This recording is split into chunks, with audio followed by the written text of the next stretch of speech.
त्र लिखना और पढ़ना। त्र से कुछ शब्द।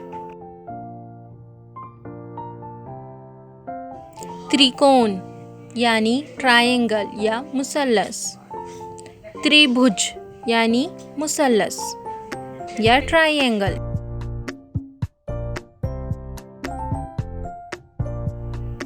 त्रस्त स्ट्रीकन यानी बुरा महसूस करना।